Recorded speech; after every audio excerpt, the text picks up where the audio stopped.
আমি সুকান্ত। আজ আমি তোমাদের রায়মার্টিন প্রশ্নবিচিত্রা থেকে নবম শ্রেণীর জিওগ্রাফি 4 নাম্বার মডেল সেটটি সলভ করে দেখাবো। Third unit test 4 number model set. তো চলো শুরু করা যাক। দেখো 1 নাম্বার, পৃথিবীর নিরক্ষীয় ব্যাস ও মেরু ব্যাসের মধ্যে পার্থক্য হচ্ছে 43 কিলোমিটার। 2 নাম্বার, পৃথিবীর আবর্তন বেগ যেখানে শূন্য তা হলো মেরু বিন্দুতে। 3 নাম্বার, পৃথিবীর নিরক্ষীয় তলক অক্ষতলের সঙ্গে যে কোণে হেলে থাকে তা হলো 66.5 ডিগ্রি কোণ।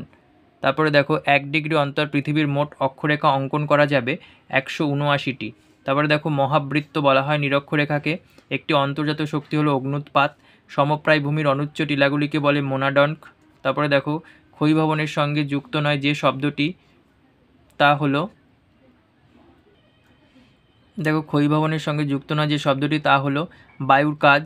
তারপরে দেখো 9 নম্বর, সম্প্রতি সিকিমে বিপর্যয়ের মূল কারণ হলো হরপা বান। তারপরে দেখো সম্পদের ধারণার প্রধান প্রবক্তা হলেন জিমারম্যান। তরল সোনা বলা হয় খনিজ তেলকে। পশ্চিমবঙ্গের পশ্চিমে একটি প্রতিবেশী রাজ্য হলো বিহার। তারপরে দেখো অযোধ্যা পাহাড় রয়েছে পুরুলিয়াতে। তারপর দেখো একটি বৃহৎ স্কেলের মানচিত্র মৌজা মানচিত্র। তারপরে দেখো 2 1 নাম্বার, পৃথিবীর আবর্তন গতির জন্য ঋতু পরিবর্তন হয় অশুদ্ধ। 2 নাম্বার, একই দাগঢিমা রেখায় অবস্থিত বিভিন্ন স্থানে স্থানীয় সময় একই শুদ্ধ। 3 নাম্বার, একটি ক্ষয়জাত পদার্থের উদাহরণ হলো আরাবল্লী পর্বত অশুদ্ধ।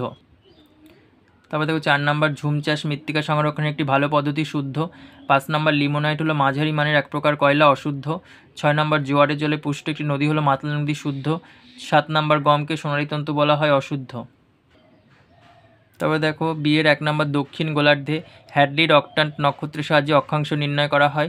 2 নাম্বার, 2024 সালে ফেব্রুয়ারি মাসে দিন সংখ্যা হবে 29টি। তারপরে হচ্ছে 3 নাম্বার, পৃথিবীর ছাদ বলা হয় পামির মালভূমিকে। তারপরে দেখো 4 নাম্বার, বি স্তরকে ইলুভিয়াল স্তর বলা হয়। 5 নাম্বার, পশ্চিমবঙ্গের একটা খরাপ্রবণ জেলা হচ্ছে বাঁকুড়া। তারপরে দেখো 6 নাম্বার, বঙ্গোপসাগরে সৃষ্ট ক্রান্তীয় ঘূর্ণিঝড় হচ্ছে সাইক্লোন।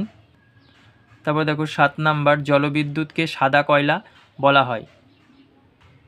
তারপরে দেখো বাম স্তম্ভের সঙ্গে ডান স্তম্ভ ত্রাসের নদী বলা হয় তিস্তাকে। ম্যাসেঞ্জার বাদ ময়ূরাক্ষী নদী হবে বাগড়ি, এটা হবে নদিয়া। তারপরে বরাভূম, এটা হবে পুরুলিয়া। তারপরে দেখো ডি এর 1, যে পাতসীমানা বরাবর দুটি প্লেট পরস্পরের দিকে আসে তাকে কি বলে অভিসারী পাতসীমানা। তারপরে দেখো এটা উত্তর হবে সকাল 8:30 AM, পরে করে দেওয়া হবে অঙ্কটা। তারপরে দেখো 3 নাম্বার, আবহ বিকাশ শব্দটি প্রথম কে ব্যবহার করেন? জি.কে. গিলবার্ট। 4 নাম্বার, একটি সামাজিক সম্পদের উদাহরণ বিদ্যালয়। 5 নাম্বার, হুগলি নদীর কোন তীরে কলকাতা শহর অবস্থিত? বাম তীরে। তারপরে 6 নাম্বার, ডুয়ার্স অঞ্চল কোন 3টি এর জন্য বিখ্যাত? 3টি টি। একটা হচ্ছে ট্যুরিজম, একটা হচ্ছে টি, একটা হচ্ছে টিম্বার। আচ্ছা, তারপরে দেখো 7 নাম্বার, মানচিত্রের প্রাণ কাকে বলা হয়? এটা হবে ভূপ আকৃতিকে। তারপরে দেখো 3 1 নাম্বার, জিপিএস সম্পর্কে টিকা লেখো। এটা পেয়ে যাবে 28 পেজের 30 নাম্বার কোশ্চেন। অথবা আছে ছায়াবৃত্ত সম্পর্কে টিকা, এটা পেয়ে যাবে 60 পেজের 1 নাম্বার কোশ্চেন, রায়মার্টিন সহায়িকা। তারপরে দেখো প্রতিপাদ স্থান কাকে বলে? এটা পেয়ে যাবে 100 পেজের 13 নাম্বার কোশ্চেন। তারপরে দেখো অথবা ক্যালডেরা কাকে বলে? এটা পেয়ে যাবে 47 পেজের 5 নাম্বার কোশ্চেন। তারপরে দেখো পুঞ্জিত ক্ষয় কাকে বলে? এটা পেয়ে যাবে 161 পেজে, একদম প্রথম পেজে পেয়ে যাবে, ওই চ্যাপ্টারের প্রথম পেজ। তারপরে দেখো রেগোলিথ কি? এটা পেয়ে যাবে 175 পেজের 9 নাম্বার কোশ্চেন, রায়মার্টিন সহায়িকা। মেঘ ভাঙা বৃষ্টি কাকে বলে? এটা পেয়ে যাবে 218 পেজের 4 নাম্বার কোশ্চেন, রায়মার্টিন সহায়িকা। তারপরে হিমানি সম্প্রপাত কি? এটা পেয়ে যাবে 215 পেজের 4 নাম্বার কোশ্চেন।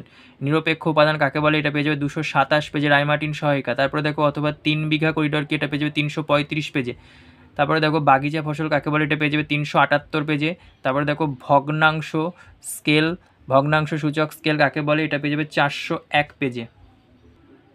তারপরে দেখো 1 নাম্বার, আমরা পৃথিবীর আবর্তন বেগ অনুভব করি না কেন? এটা পেয়ে যাবে 48 পেজের 4 নাম্বার কোশ্চেন। তারপরে দেখো অথবা অক্ষাংশ অক্ষরেখার পার্থক্য, এটা পেয়ে যাবে 104 পেজের 2 নাম্বার কোশ্চেন।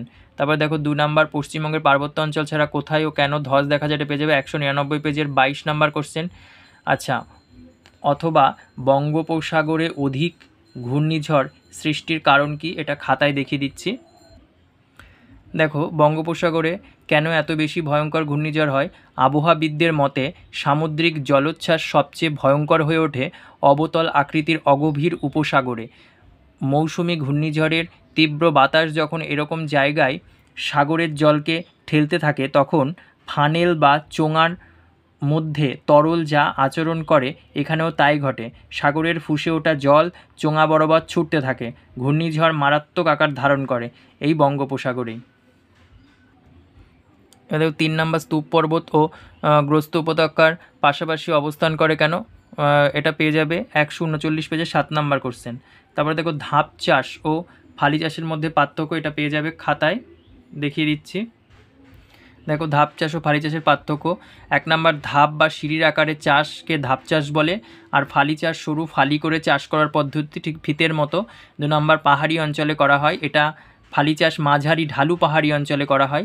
3 নম্বর, বৃষ্টির ফলে মাটির যে ক্ষয় হয় তা রোধ করতে সাহায্য করে, আর ফালি চাষ হচ্ছে বায়ু ও জলপ্রবাহ থেকে মাটিকে ক্ষয় রোধ করে। তারপরে দেখো 4 নম্বর, পশ্চিমবঙ্গের উত্তরে পার্বত্য অঞ্চল সৃষ্টির কারণ কি? এটা পাঠ্য বই থেকে একটু দেখে নেবে। অথবা হলদিয়া বন্দর গড়ে ওঠার কারণ লেখো, এটা 362 পেজে 23 নম্বর কোশ্চেন, রায়মার্টিন সহায়িকা বই। দেখো এটা 5-এর 1, চিত্রসহ ঋতু পরিবর্তন, পেয়ে যাবে 47 পেজের 13 নম্বর কোশ্চেন, রায়মার্টিন সহায়িকা। 2 নম্বর, অঙ্কটা পরে করানো হবে। 3 নম্বর, চিত্রসহ যে কোনো 3 প্রকার মালভূমি সম্পর্কে লেখো, 129 পেজের 18 নম্বর কোশ্চেন, রায়মার্টিন সহায়িকা। 4 নম্বর, যে কোনো 3 প্রকার রাসায়নিক আবহবিকা সম্পর্কে লেখো, 164 পেজে 3 নম্বর কোশ্চেন। আচ্ছা, এবার বিয়ের 1, খনিজ তেলের ব্যবহার ও গুরুত্ব লেখো, এটা পেয়ে যাবে 249 পেজের 6 নম্বর কোশ্চেন। তারপর 2 নম্বর, পশ্চিমবঙ্গের জলবায়ুর বৈশিষ্ট্য, এটা 316 পেজের 19 নম্বর কোশ্চেন, পেয়ে যাবে রায়মার্টিন সহায়িকা বই। 3 নম্বর, পশ্চিমবঙ্গের খাদ্য প্রক্রিয়াকরণ শিল্প গড়ে ওঠার কারণ লেখো, এটা পেয়ে যাবে 354 পেজের 14 নম্বর কোশ্চেন, রায়মার্টিন সহায়িকা। 4 নম্বর, হুগলি নদীর উভয় তীরে পাট শিল্প গড়ে ওঠার কারণ লেখো, এটা পেয়ে যাবে 350 পেজের 8 নম্বর কোশ্চেন। এই সমস্ত ম্যাপ একটা ভিডিওর মধ্যে করে দেখানো হবে। যত রায়মার্টিন প্রশ্নবিচিত্রার যে যত ম্যাপ আছে প্রত্যেকটা সেটের ম্যাপ একটা ভিডিওর মধ্যে করে দেখানো হবে। Thank you.